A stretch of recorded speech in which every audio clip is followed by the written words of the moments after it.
sëñ Khadim ñu ngi lay nuyu baax di la gërëm ci waxtaan wi ñu nangul ñu bàyyi la nga nuyoog internet yi.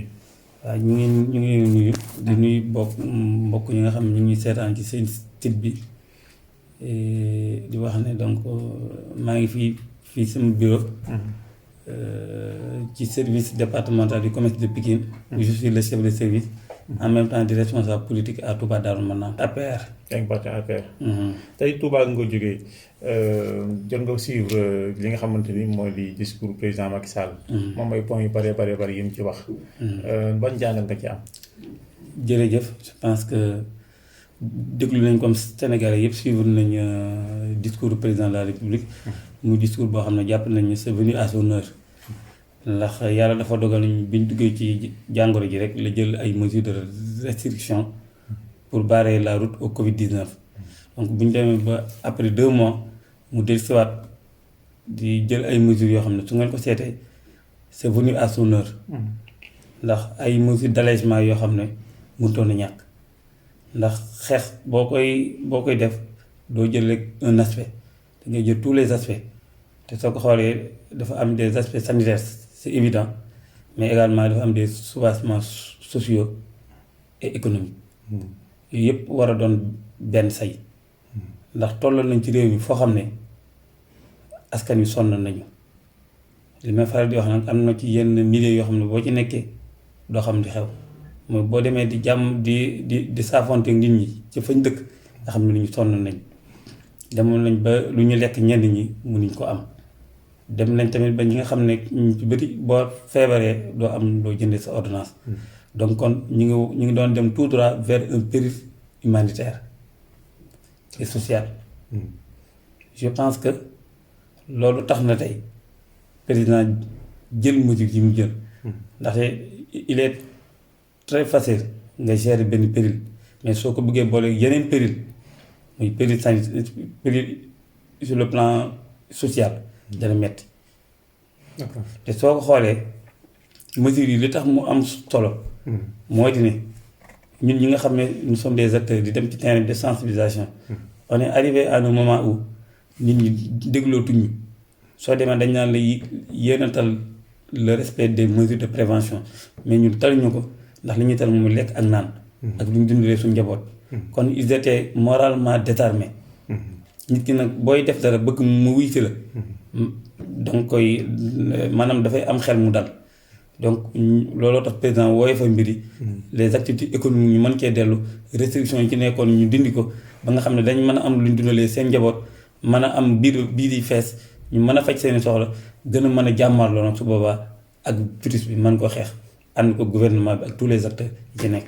mais tey jii est-ce que gouvernement bi nekkuñu dans le tâtonnement ndax mi ñu gisee ne bi Sénégal di am 10 cas positifs 0 cas décès ci la ñu tëjoon jumaa yi tëj marché yi tey jii Sénégal toll ci 1800 et quelques cas 19 décès bi jamono ji nga xam ne ñu ngi jël président mi ngi wax boobu on était à 19 décès tey ñu ubbiwaat lépp donc loolu est-ce que nekkul contradictoire. non c'est pas contradictoire d'abord bala ñuy tàmbali dañuy njëkk a wax ne jël ñu woon décision dañuy tëj jumaa yi ak jàkk dañoo tere woon les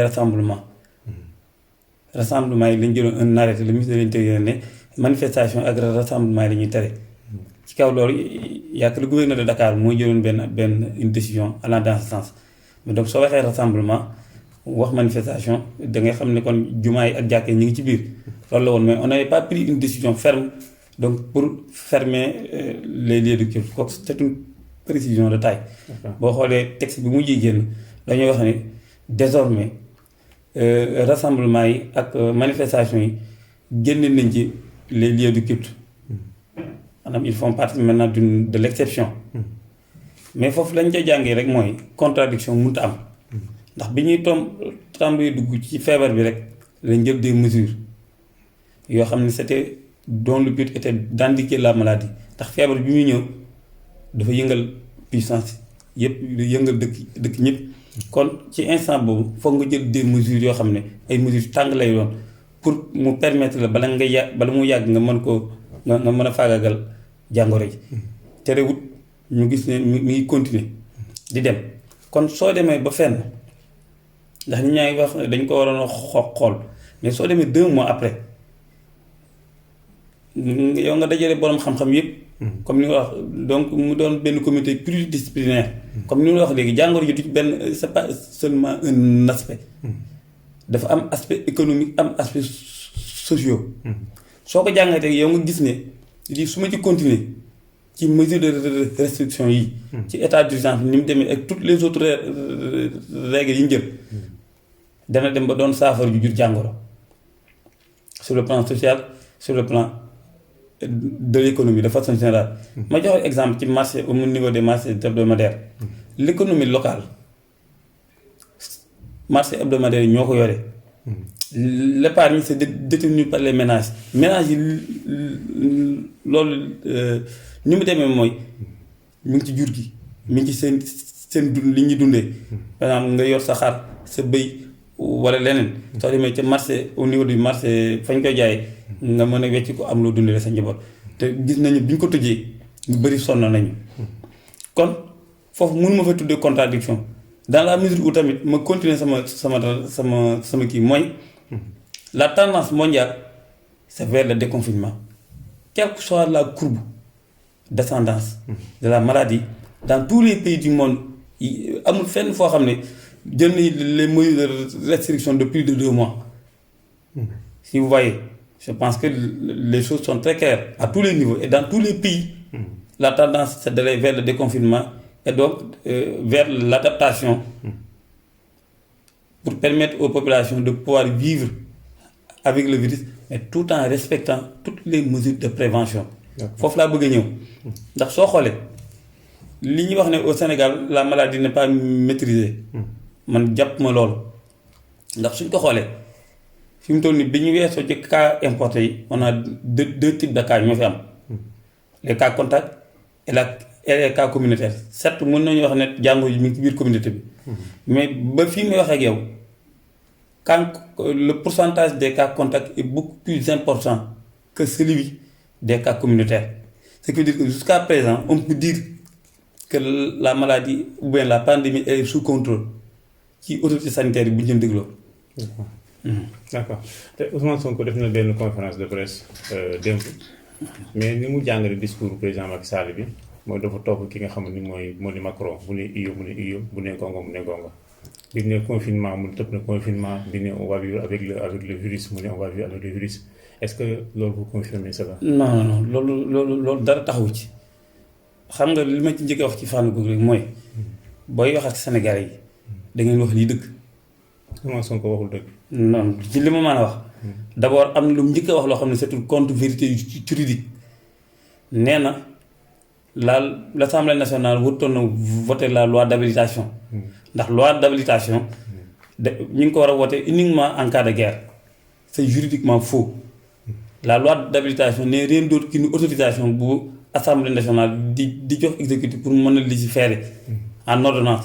Donc c'est un acte réglementaire pris dans le domaine de la loi sur autorisation de l'Assemblée pour permettre l'exécutif de faire face à des urgences, soit un péril sanitaire, économique, social ou une calamité naturelle. Kon loi d'habilitation mën nañ ko jël même en cas de non-guerre. Donc foofu mi ngi lëndëmal xelu Sénégalais yi l'Assemblée nationale est juridiquement bien fondée pour voter une loi d'habilitation. C'est la première précision. Deuxièmement wax naa ko léegi au Sénégal ñu amul lu ñu jàng loo xam ne dañ ko jéggaani feneen ci wàllu gestion pandémie ndax on a les experts qu'il faut, on a le plateau médical qu'il faut et on a aussi les institutions et aussi on a un général qu'il faut. ndax bi mu tàmbalee rek la njëkk jël toutes les mesures ba mu koy jël ñëpp rafetlu woon nañ ko. Je donne un exemple pour wane ne li muy wax taxawul.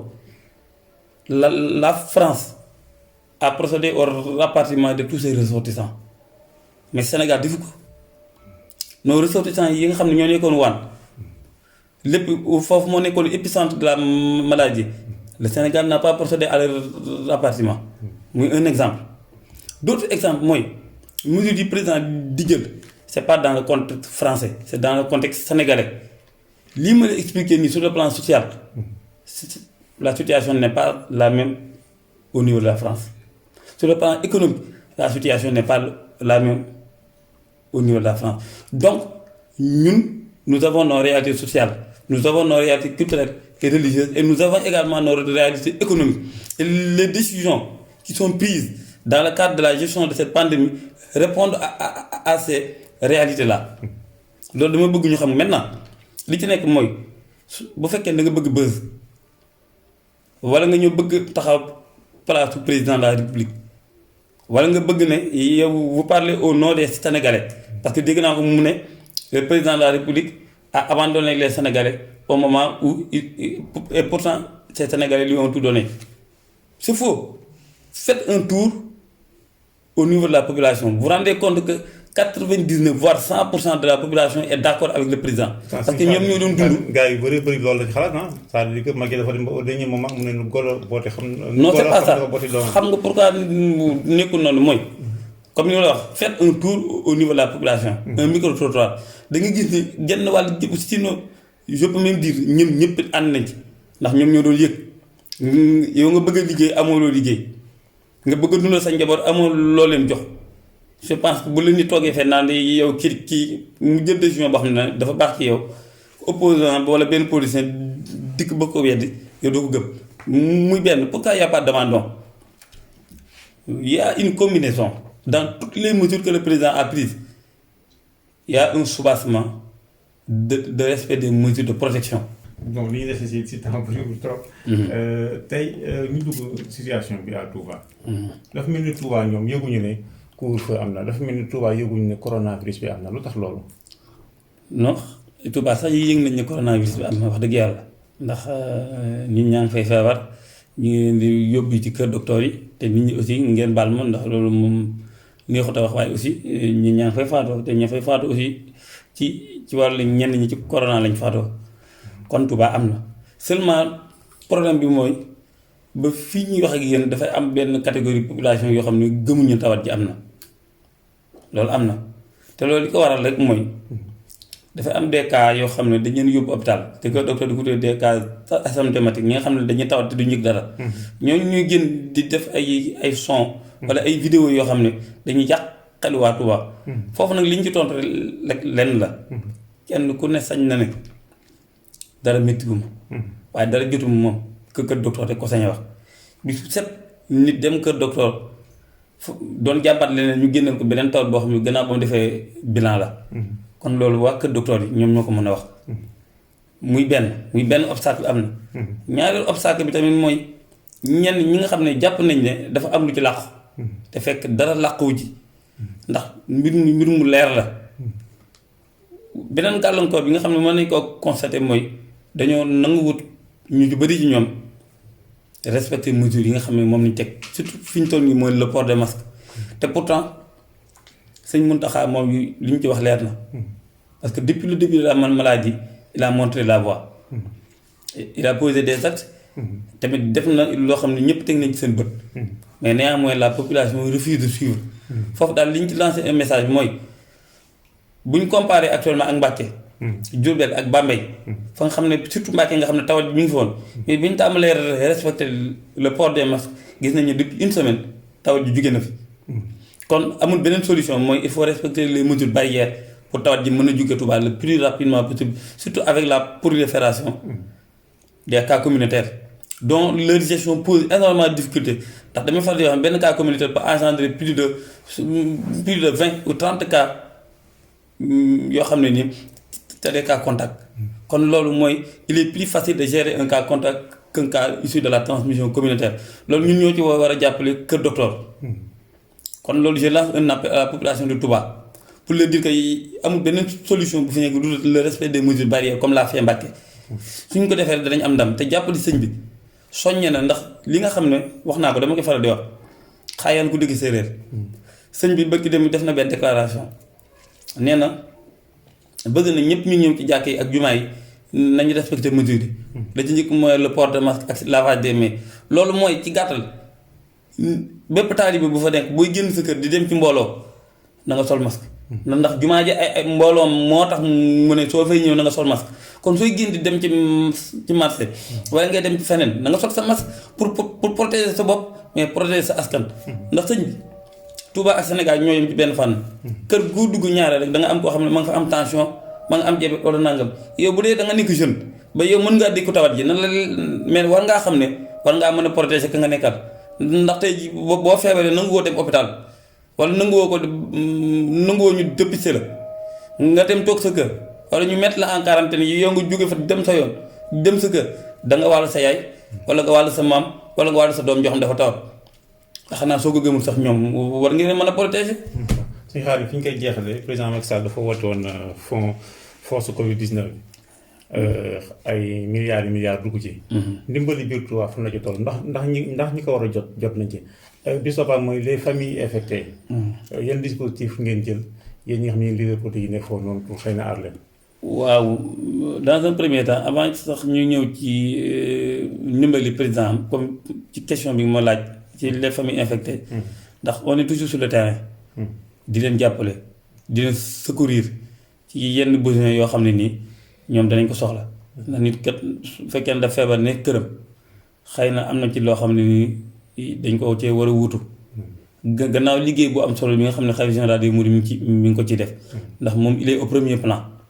médecin chef wax na ko nee na mi ngi koy jàppale bu baax a baax ci la prise en charge des personnes malades ba fii may wax ak yow sant bi nekk Daaru Manaan ñoom waxal nañ ko seen bopp sëñ bi moo leen di jox xéwal loolu nag ñun tamit ci loolu la ñuy topp depuis le début ñu ngi ci terrain bi ànd ko ak ñoom ci matériel d'hygiène ak it loo xam ne gis nañ ne danañ ko soxla mais beneen question bi jëm ci wàllu dund gi.